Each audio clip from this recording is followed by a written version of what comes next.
Federal government appeals to Nigerians. Shun plan August 1st nationwide hunger protests. Troops kill wanted terrorist in Taraba, recovers weapons. Federal government set to disburse 850 million naira students' loan. On the foreign scene, Kenya reports first monkeypox case, urges caution amid an outbreak. Hello and welcome to Trust TV's news update. I am Chiamaka Mwafo.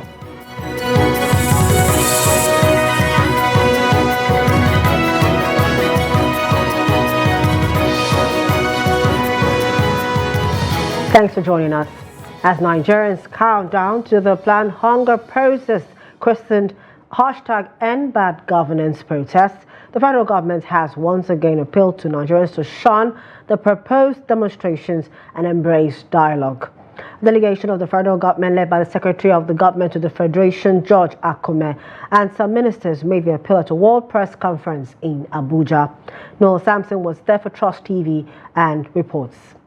Present at the World Press Conference were the Secretary to the Government of the Federation, George Akume, Minister of Information, Mohammed Idris Malagi, his finance counterpart, Wale Edun, that of Solid Minerals, Delalake, as well as the Minister of Budget and Economic Planning, Abubakar Bagudu, among other government officials. They all highlighted some of the steps the government is taking to make life comfortable for Nigerian citizens for the citizens, saying some of the policies require more to positively impact the lives of the average Nigerian. Appeal to Nigerians of whatever persuasion, belief, demography, gender and status to shun cause for protests against hunger by prioritizing peace and progress. The CNG initiative, in the first instance, I recall the 1st October speech of Mr. President, 1st October 2023, where he made an initial pledge and provision of 100 billion naira in the first instance for this CNG initiative. The world over, there is this transition from fossil fuel to cleaner energy that is moving and sweeping across the world. And Nigeria cannot be an exception. On the one hand, we have come from a situation where the nation was living on debt. Every time there was a bill to be paid, it was not paid from revenue, it was not paid from investment funding, but it had to be paid from debt, particularly from the central bank, and of course, that was not sustainable. That is no longer the case. President Asiwaju Bola Ahmed Tinubu believes that sentiment will not solve this problem, blame game will not solve this problem, but as other countries have done, innovation and imagination and proper appreciation that decades of underinvestment brought us to where we are can catalyze us and galvanize us and enable us to form a consensus. What we need as a nation is to allow these economic reforms and various interventions to mature through the gestation period into reality. And Nigeria will never be the same again. Nigeria will never regress again. Nigeria will be put on a solid economic platform for this and future generations. With these submissions, the government delegation is hoping that angry Nigerians, mostly youths, will shove the planned protest and give the government more time to assuage the plight of impoverished Nigerians. However, the protest barely hours away, and with no official statement halting them, this World Press Conference may just have been an exercise in futility, as promoters may have already braced up, no matter the odds, to make a bold statement that there is indeed unprecedented hunger in the land, due primarily to the government's economic policies. Noel Sampson, Trust TV News, Abuja.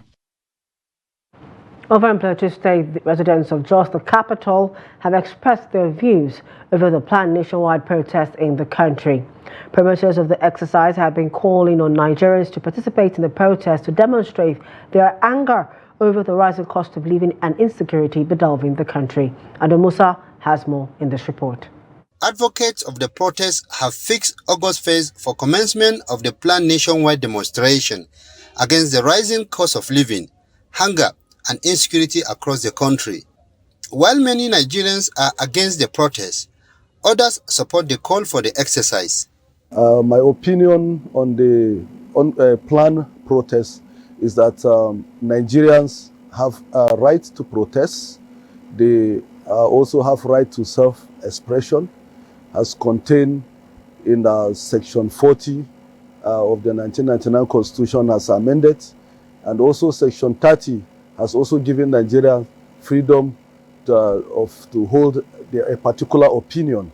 So that right is not only constitutional, it's sacrosanct. Protest is what we must do because it's what ensures good governance in democracy and is a catalyst in making sure that it has catalyzed good governance in a settings of democracy, whereby we believe it's the governance of the people, by the people, and for the people. That is my take. Protest is a welcome development for masses to be able to air out their mind and the reason why they are protesting. Is a welcome development.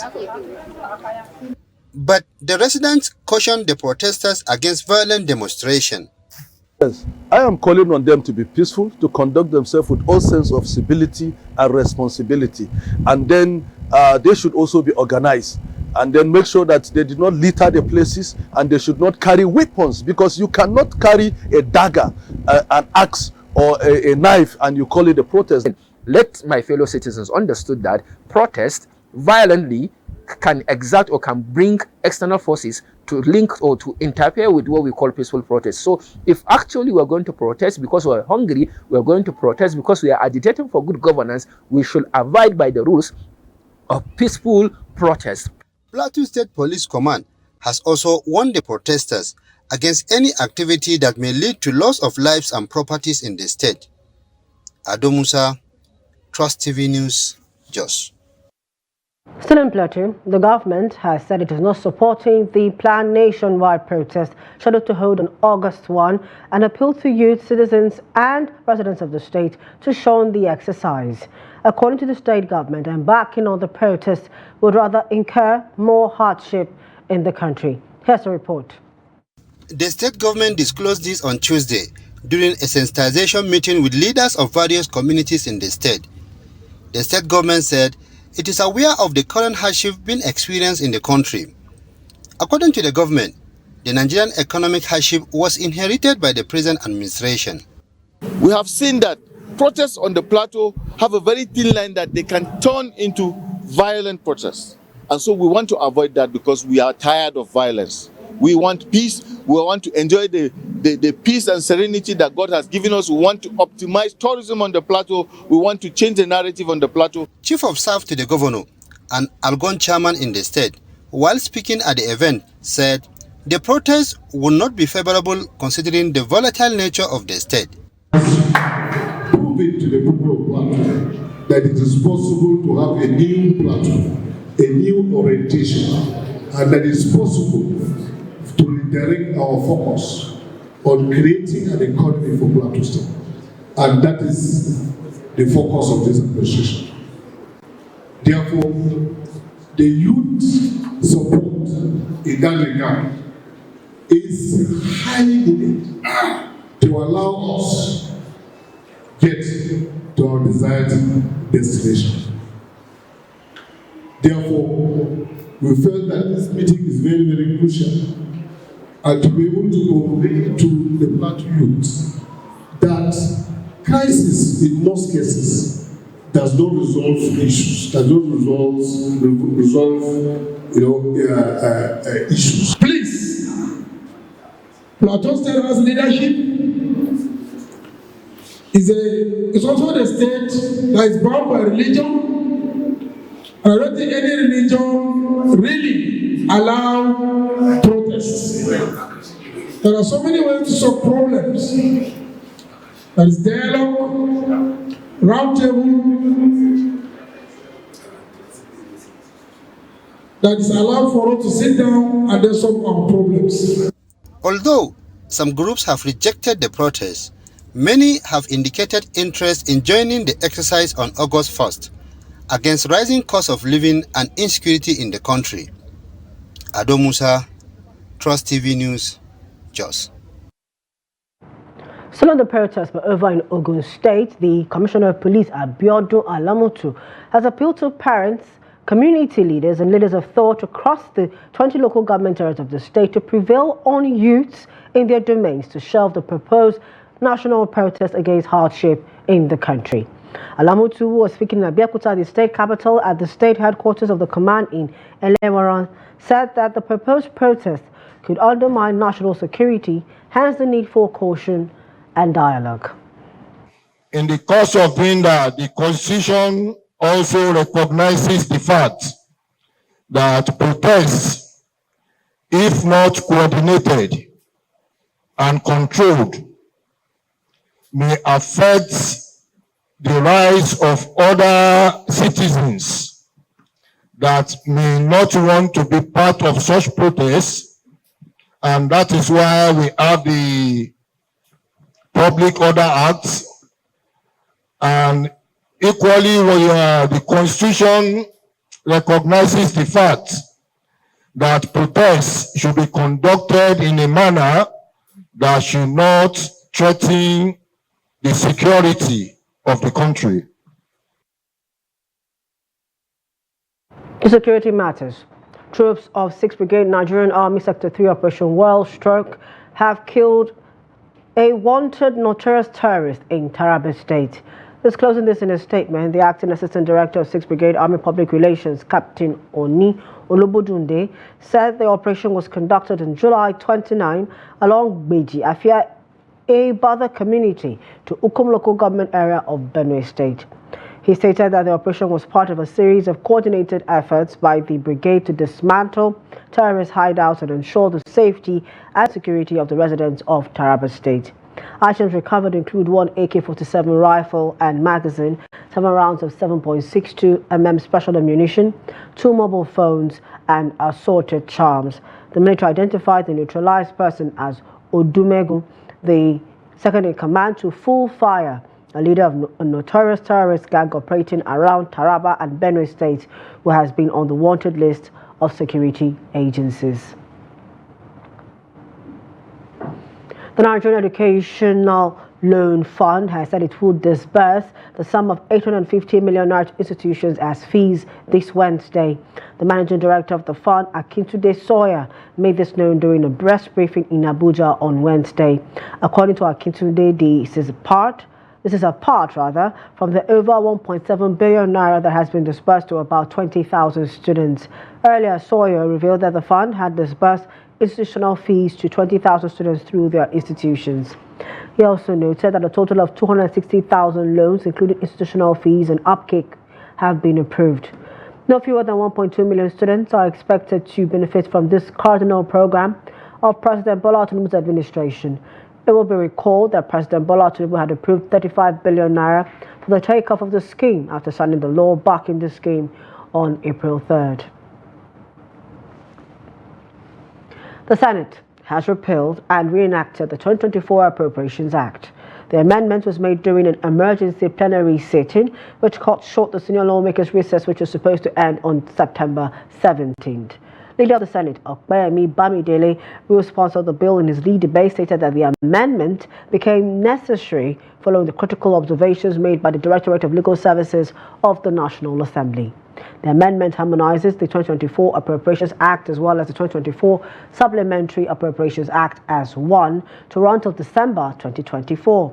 Consequently, the bill, which has now passed third reading, provides 1.7 trillion naira for statutory transfers, 8.2 trillion for debt service, 11.2 trillion for recurrent expenditure, 13.7 trillion for capital expenditure, with a total appropriation of 35.055 trillion naira. The August plenary also amended the CBN Act to increase the Apex Bank's total advances to the federal government from 5% to 10%. Telecommunications provider MTN has resumed nationwide operations after a nationwide shutdown on Tuesday. On Wednesday, MTN announced its return to operations via X, formerly Twitter. confirming that its physical shops will be open to customers from 8 a.m. to 3 p.m. The firm closed its outlets on Tuesday following customers' outrage and vandalism of its properties in connection with disconnection of subscribers who failed to link their SIM cards to their national identification numbers (NIN). Over the weekend, many subscribers found themselves unable to access their phone lines after failing to verify their NINs with SIMs, leading to their numbers being blocked in compliance with the NIN SIM linkage regulations. This blockage prompted thousands of subscribers to storm telecom offices on Monday, leading the Nigerian Telecommunications Commission to direct telecommunications operators to immediately restore all affected lines. This is the news update on Trust TV. Up ahead, how 55-year-old Gombe-based local pedicurist makes a living for family of 10. More when we return. Please do stay with us. Welcome back. Thanks for staying with us. A recap of our top stories. Federal government appeals to Nigerians to shun planned August 1st nationwide hunger protests. We also told you that troops kill wanted terrorists in Taraba, recover weapons. To more stories.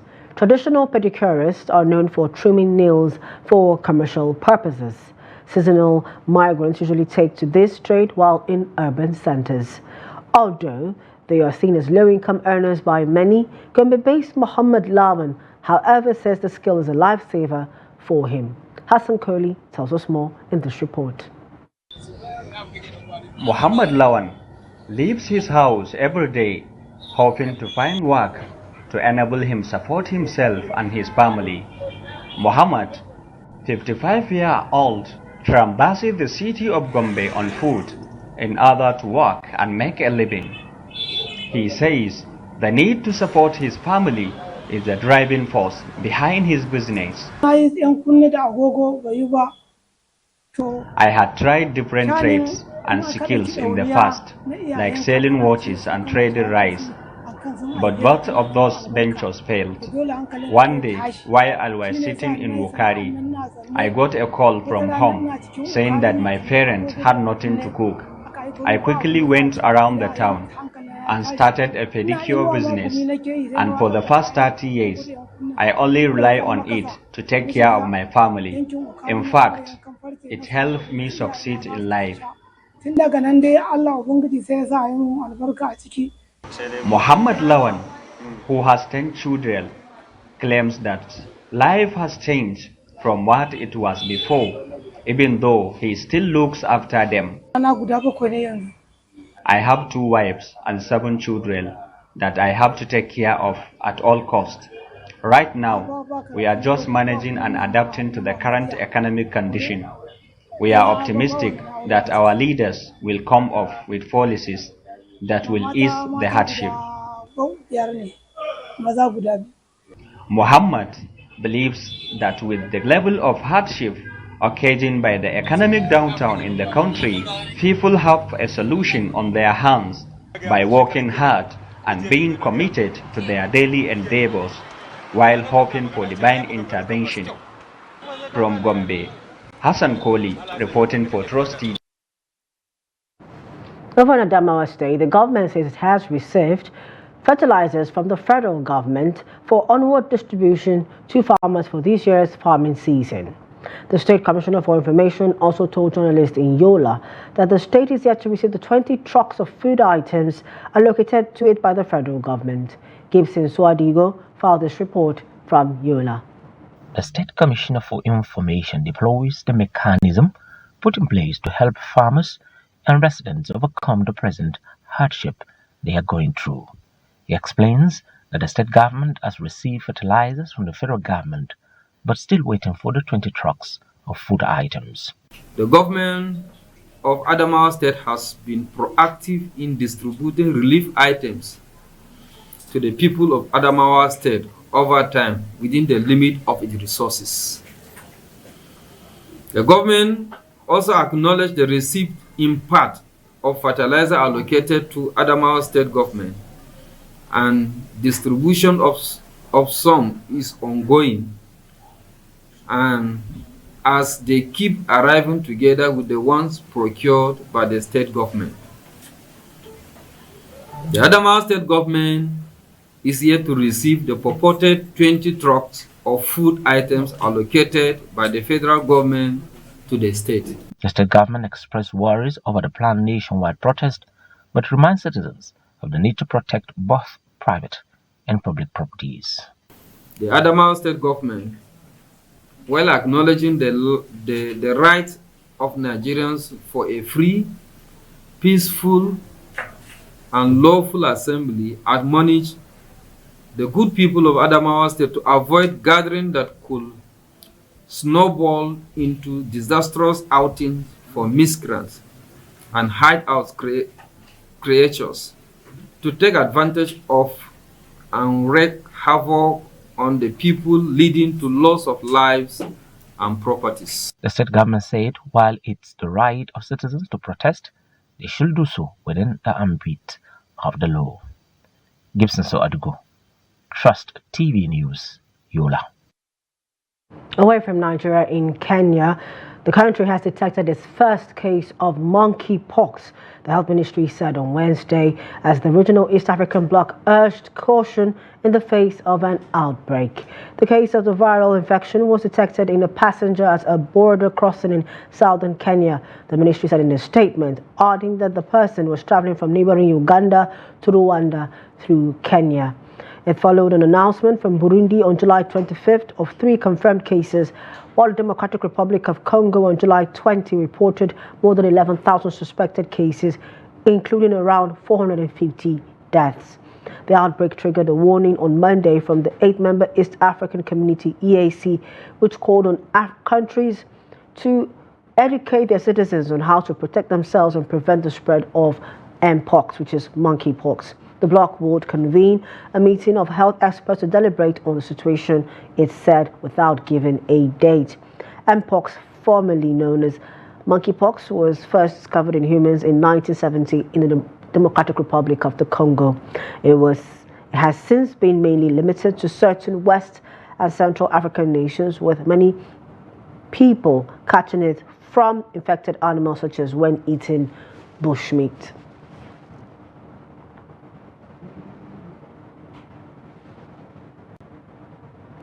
And still in Africa, Sudan's military said its top commander, General Abdel Fattah Burhan, survived a drone attack on a military graduation ceremony that killed 5 people in the east of the country.